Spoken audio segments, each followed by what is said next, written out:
Eto po. Salamat. Sir, kung ganon, kaibigan po pala kayo ni Sir Pore. Tama ka na, Chumi. Pero hindi akong pinuntahan niya dito. Sige, hindi ang hinahanap mo, hindi ba? Oo, tama ka. Kumusta na ba siya? Ayos lang siya dito. Pero nagpunta siya ngayon sa Mugon City. Hindi ko lang alam kung ayos at ligtas pa rin siya doon. Sayang naman po. Hindi niyo makikita ngayon dito si Ginji. Meron pa kasi silang misyon. Sa Mugon City.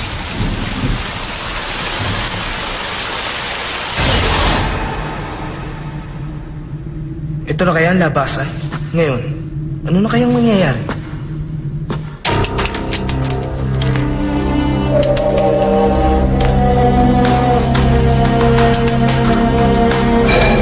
Ano na kaya nangyayari?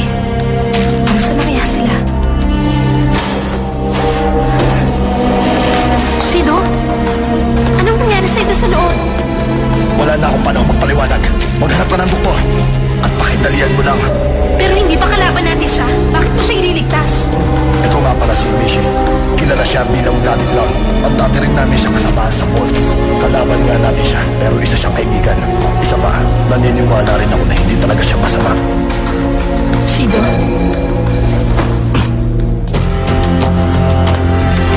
Ano bang hinihintay mo? Delikado sa lugar na ito. Kaya mabuti pa. Sumama ka na sa akin, Agent Heaven. Oo, sige. Pero kumusta na kaya yung iba? Hindi ko rin alam.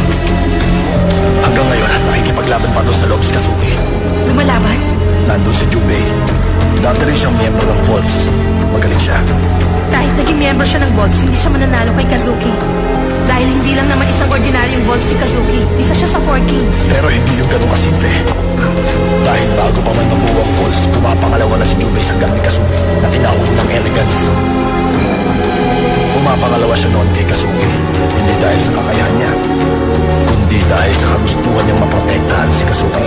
Magprotektahan si Kazuki? Matagal nang kilala ni Kazuki si Jubei.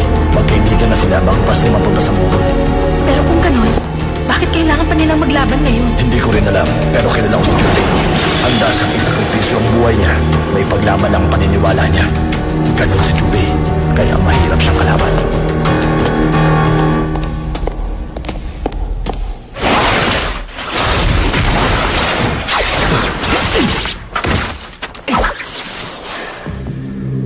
Okay ka pa rin. Hindi ka pa rin nagbabago. Nakalimutan mo na bang nabuo sa natural environment ng Fuchun Magic Stream? Wala pa at walang sino man ang makakatakas mula dito. Kahit na ikaw pa, Jubei. Makatakas? Ano bang sinasabi mo? Wala sa diksyonaryo ko ang salitang pagtakas. Bakit ako tatakas? Kung kaya ko namang talunin ang kalaban. Mga Black Needle? Oo nga pala. Hindi ko pa nasasabi sa iyo tungkol dito. Maliban sa mga White Needle, gumagamit din ako ng Black Needle. Mas delikado ito. At bihira ang gumagamit ng ganitong sandata dahil nangangailangan ito ng matinding kakayahan. Ang mga sandata ni Jubei, ginagamitan nga mga yun ng gamot. Kung ganun, posibleng ang Black Needle ay... Tanggapin mo to, Kazuki! Merong lason! Kahit na may lason pang sandata mo, baliwala yan kung hindi mo ako tatamaan! Tignan natin. Ano nangyari? Nakailag naman ako ha. Mali ang akala mo. Hindi ako gumagamit ng gamot. Dahil acupuncture lang ang pamamaraan ko. Pwede akong makagamot. Pwede rin ako makamatay kung tatamaan ko ang maling bahagi ng katawan mo. Hindi ako gagamit ng lason para lang manalo sa labanan. Kung walang lason ng Black Needles, anong kakaiba dito?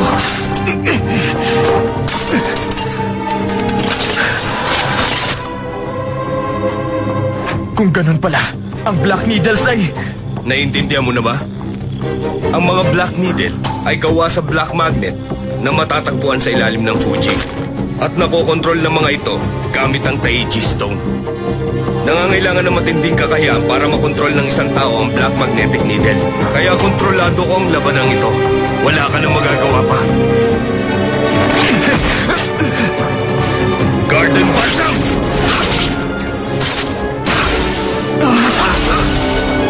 Gang of Bees! Kung ganun, ito palang sikreto ng kakayahan ni Jubei.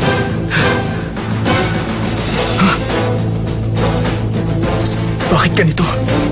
Dahil pa rin kaya ito sa magnet? Naiintindihan ko na ngayon. Kailangan niyang kumontrol ng magnet na nakakagawa ng magnetic storm. Pero paano niya ito nakayanan? Kapag nagpatuloy ito, masisira ang mga organs niya sa katawan. Bakit, Jubei? Kailangan mo ba talaga isakripisyo ang buhay mo para lang talunin ako?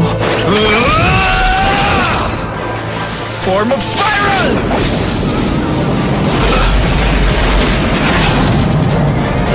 Hindi kita maintindihan.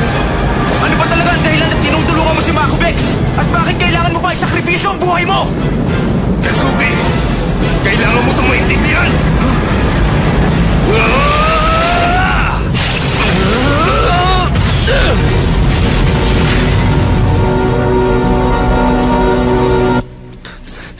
Jubei, sandali lang! Bilisan mo! Ang bagal mo kasi! Sakura, intindihin mo na lang ang kapatid mo. Ngayon lang siya nakarating dito, kaya ganyan siya kasabik. Pagbigyan mo na lang. Mama, mauna na po ako sa inyo!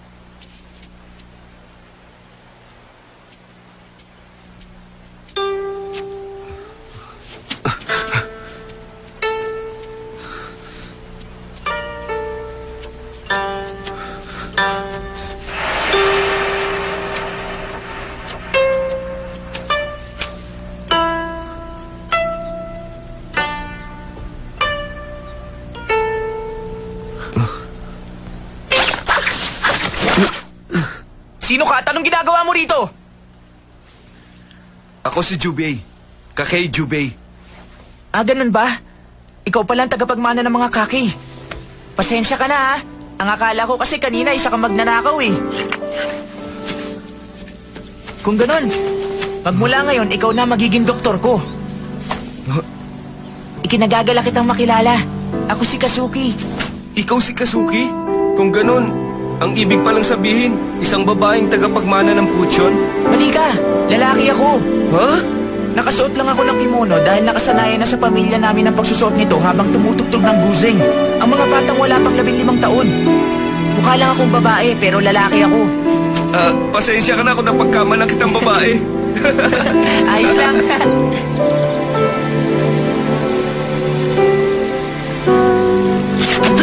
Bakit, Kazuki? Nakagat ako na nakakalasong insekto. Akin ang kamay mo. Aray! Konting tiis lang. Tinusok mo lang ako kanina, pero nawala na yung sakit. Ang galing mo talaga manggamot. Aba, syempre naman. Isa yata akong kaki at 500 taon nang pinagkakatiwalaan ng pamilya niyo ang pamilya namin sa panggagamot. Sa bagay, tama ka. Maraming salamat ha. Wala ka nang dapat ipag-alala. Dahil nangako ako na palagi kitang babantayan. Gagawin ko to dahil ito ang mission ko. Basta, asahan ko yan ha. Bakit ka tumatawa? Kazuki, tumakas ka na! Pero mama, hindi ako aalis dito nang hindi kayo kasama. Ayoko po! Meron ka pang misyon na dapat gampanan. Pero mama, saan po ako pupunta? Sa Mugen City.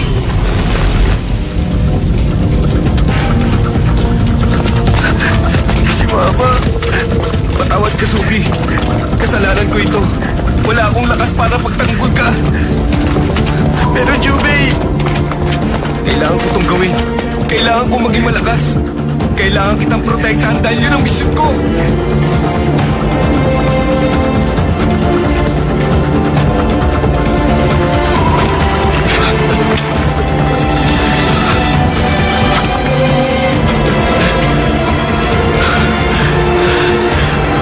Bakit ito ginagawa, Jubei?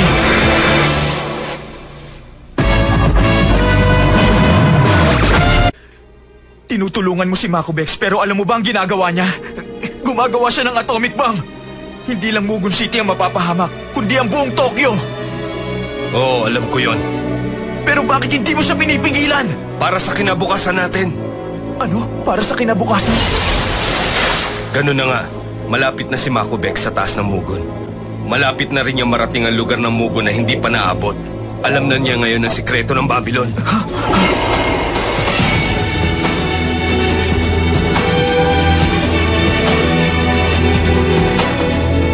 Ano ba ang tinitignan mo dyan, Genji? Ano kayang meron sa taas? Walang nakakaalam kung anong meron sa Babylon. Kahit ako, Hindi ko pa yan nararating. Hanggang sa gitna lang ng gusali ang narating ko. Minsan naiisip ko rin umakyat, pero hanggang gitna lang talaga ang kaya ko. Bakit? Masyado mong delikado? Siguro nga. Pakiramdam ko kasi parang merong kakaibang bagay na nasa Babylon. Tama ka. Pakiramdam ko, may nagmamasid sa atin.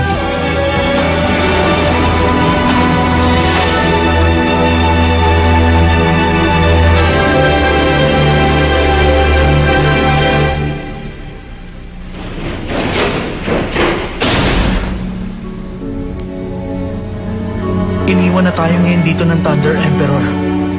At sa tingin ko, hindi na rin tayo babalikan dito ni Kazuki kahit na kailan.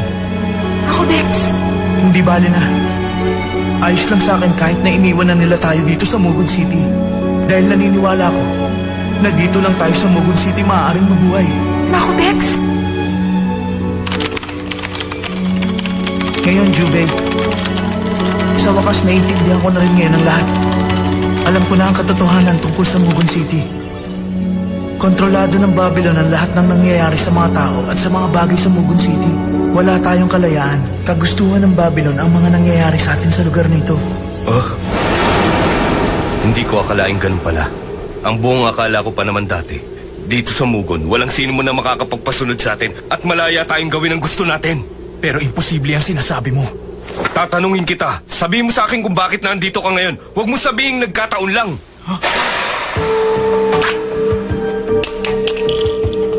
Eto na.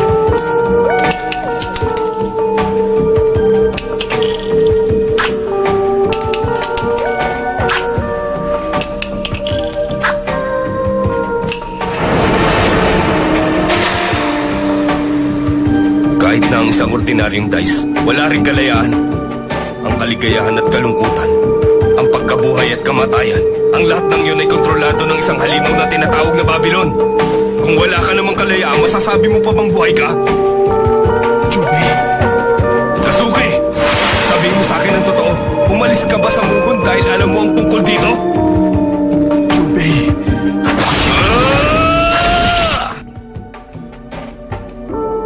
Lolo, ano po ba ang ibig sabihin ni Jubei sa sinasabi niya? Totoo po ba yun? Posible po ba na kontrolado ng Babylon ang lahat na nangyayari dito sa Mugon City? Ren, huwag mo nalang pansinin ang sinasabi ni Jubei. Pero Lolo... Huwag ka nang magtanong pa dahil hindi mo rin maintindihan. Lolo? Alam na kaya ni Mako Bex ang tungkol dito. Pero kahit gaano pa siya kagaling, imposibleng malaman niya. Excuse me. Kaibigan kami ni Kazuki. Sabi niya magaling daw kayong doktor. Kayo po ba ang manggagamot na si Jen? Oo. Halika, ihigaan niyo si Emishi. Kung hindi ako nagkakamali, alam niyo po kung anong nangyayari.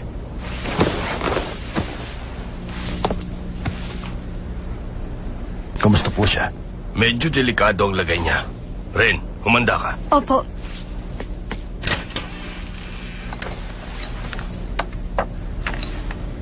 Sa palagay ko, mukhang kayang-kaya niya siyang iligtas. Ha? Yan ang... Galing kay Mako Bex ang video na yan. Sa palagay ko, sinadya niya yan dahil gusto niyang ipakita sa akin ang nangyayari. Pero bakit? Sino po ba talaga kayo? Ren, painumin mo nga muna siya ng gamot. Ha? Eh, bakit ako? Sige na, sumunod ka na lang. Halika na dito, Binibini. Teka, bakit ka ganyan? Bakit? Naisip ko lang naman na pwede mo akong painumin ng gamot gamit ang bibig mo. Babae pala siya, mukha siya lalaki. Pero mukhang walang pakialam si Emishi kahit na mukha pa siyang lalaki. Tama ka, Jubei. Noon pa man nararamdaman ko na yun. Kahit na anong gawin ko, hindi pa rin ako nakukontento.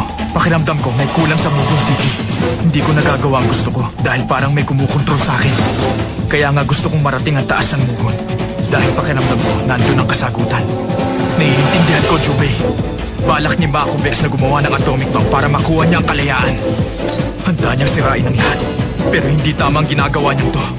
Alam mo ba na delikado ang ginagawa niyang hakbang para lang mapigilan ng Babylon sa pagkontrol sa Mugon?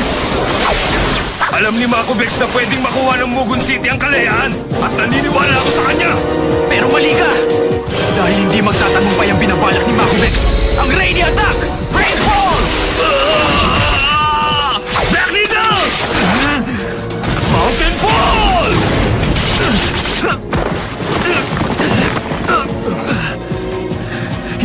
naiintindihan, Jubei.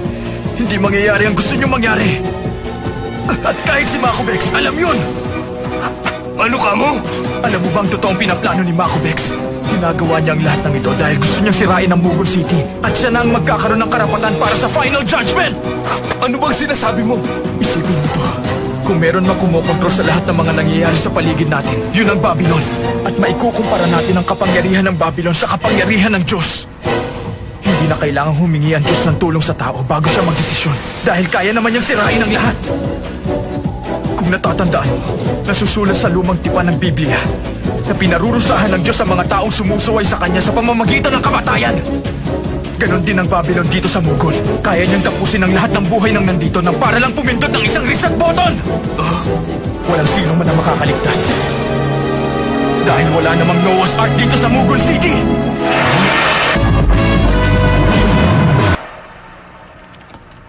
May virus ang computer? Ha? Pasensya ka na, Makobex. May nakapasok kasi sa system natin eh. I-format na lang natin ulit. Pero, paano yung mga files natin? Nakakapanginaya nga pero wala na tayong magagawa. Nangyayari talaga yan. Ngayon, kailangan na naman natin magsimula mula sa umpisa.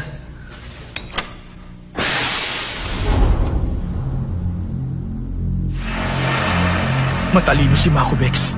Kaya imposibleng hindi niya alam ang tungkol dito. Alam niyang hindi tama ang ginagawa niya, pero tinutuloy niya pa rin. Tumahimik ka! Bakit ba hindi mo naiintindihan, Jubei? Wala nang ibang paraan. Kailangan na talaga nilang maglaban. Makikita mo ang kakayahan ng Black Needle! Humanda ka! Rose Spider!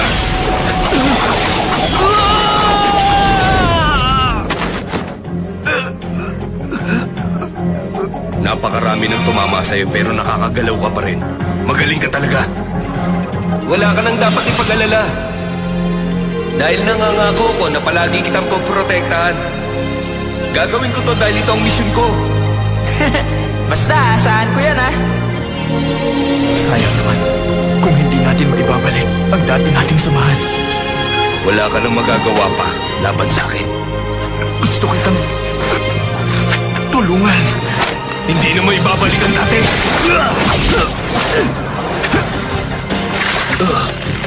Rainy attack! Smoky rain! Paano ba yan, Jubei? Ako na ang nanalo.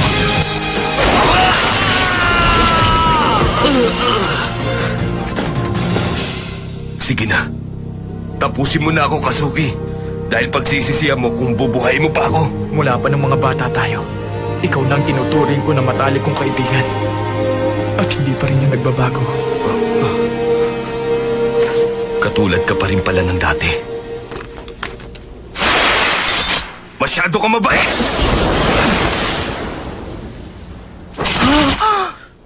Jubei! Jubei! Ba't mo ito ginawa? Ito ang dapat sa akin. Dahil hindi ako naging mabuting kaibigan sa'yo. Sana mapatawad mo ko dahil nawalan ako ng tiwala sa'yo at pinagtangka pa kitang patayin. Jubei! Tama na. Hindi mo dapat iniiyakan ng walang kwentang kaibigan na tulad ko. Halika na. Dadaling kita sa doktor. Pabayaan mo na ako. Huwag mong sayangin ang oras mo sa akin. Meron ka pang importanteng gagawin. Para sa akin, wala nang ibang mas importante pa kaysa sa buhay mo. Kaya ililigtas kita. Huwag ka mag-alala.